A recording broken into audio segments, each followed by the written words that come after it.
from Los Angeles, and we begin with a special comment on this day's ominous, almost indescribable events.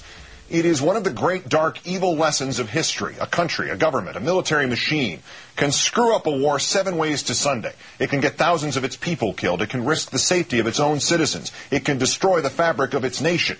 But as long as it can identify a scapegoat, it can regain or even gain power. The Bush administration has tonight opened this Pandora's box about Iraq. It has found its scapegoats, Hillary Clinton and us. The lies and terror tactics with which it deluded this country into war, they had nothing to do with the abomination that Iraq has become. It isn't Mr. Bush's fault.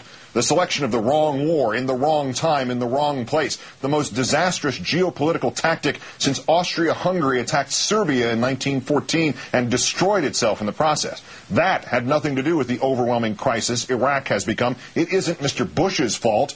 The criminal lack of planning for the war, the total jump off a bridge and hope you can fly tone to the failure to anticipate what would follow the deposing of Saddam Hussein, that had nothing to do with the chaos in which Iraq has been enveloped. It isn't Mr. Bush's fault. The utter, blinkered idiocy of staying the course, of sending Americans to Iraq and sending them a second time and a third and a fourth, until they get killed or maimed. The utter deprioritization of human life, simply so a politician can avoid having to admit he made a mistake. That had nothing to do with the tens of thousands of individual tragedies darkening the lives of American families forever. It isn't Mr. Bush's fault. The continuing, relentless, remorseless, corrupt, and cynical insistence that this conflict is somehow defeating or containing or merely engaging the people who attacked us on 9/11. The total Alice through the looking glass quality that ignores that in Iraq we have made the world safer for al-Qaeda. It isn't Mr. Bush's fault. The fault, brought down as if a sermon from this mount of hypocrisy and slaughter by a nearly anonymous Undersecretary of Defense. The fault has tonight been laid on the doorstep of Senator Clinton and, by extension, on the doorstep of every American, the now vast majority of us who have ever dared to criticize this war or protest it or merely ask questions about it or simply, plaintively, innocently, honestly plead, "Don't take my son. Don't take my daughter."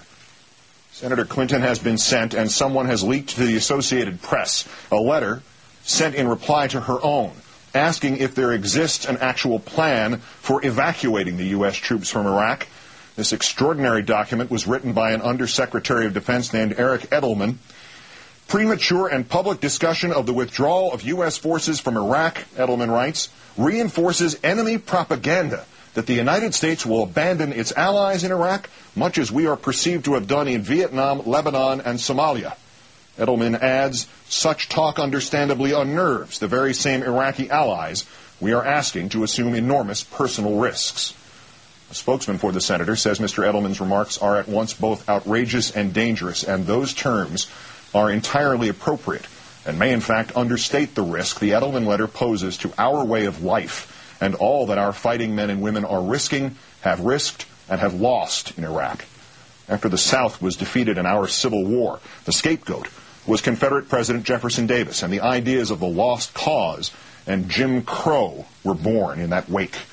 After the French were beaten by the Prussians in 1870 and 1871, it was the imaginary Jewish influence in the French Army General Staff, and there was born 30 years of self-destructive anti-Semitism, culminating in the horrific Dreyfus case.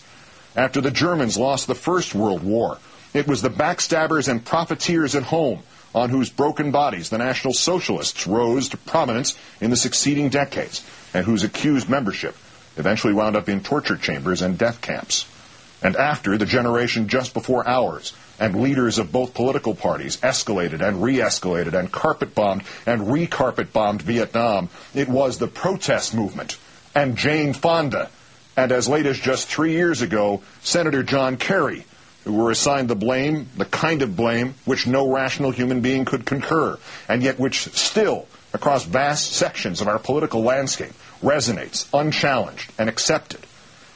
And now, Mr. Bush, you have picked out your own Jefferson Davis, your own Dreyfus, your own profiteer, your own scapegoat, not for the sake of this country, not for the sake of Iraq, not even for the sake of your own political party, but for the sake of your own personal place in history. But in reaching for that place, you have guaranteed yourself tonight not honor, but infamy. In fact, you have condemned yourself to a place among that remarkably small group of Americans whom Americans cannot forgive. Those who have sold this country out and who have willingly declared their enmity to the people at whose pleasure they supposedly serve. A scapegoat, sir, might be forgivable if you had not just happened to choose a prospective presidential nominee from the opposition party. And the accusation of spreading enemy propaganda that the United States will abandon its allies in Iraq, much as we are perceived to have done in Vietnam, Lebanon, and Somalia, might be someday atoned for, sir, if we all didn't know, you included, and your generals, and the Iraqis, that we are leaving Iraq, and sooner rather than later. And we are doing it even if to do so requires first that you must be impeached and removed as President of the United States sooner rather than later. You have set this government at war against its own people and then blame those very people when they have said enough. And thus it crystallizes, Mr. Bush. When the Civil War general Ambrose Burnside ordered a disastrous attack on Fredericksburg in which 12,000 of his men were killed, he had to be physically restrained from personally leading the next charge himself. After the First Lord of the British Admiralty, Winston Churchill, authored and enabled the disastrous Gallipoli campaign that saw 250,000 Allied soldiers cut down in the First World War, Churchill resigned his office and took a commission as a frontline officer in the trenches of France. Those should be your new role models, Mr. Bush. Let your minions try to spread the blame to the real patriots here who have sought only to undo the horrors you have wrought here since 2002. Let them try that until the end of time, though the words might be erased from 1,000,000 books and 1,000,000,000 memories, though the world be covered knee-deep in your lies. The truth shall prevail. This, sir, is your war. Senator Clinton has reinforced enemy propaganda, made it impossible for you to get your ego-driven, blood-steeped win in Iraq. Then take it into your own hands, Mr. Bush. Go to Baghdad now and fulfill, finally, your military service obligations. Go there and fight your war yourself.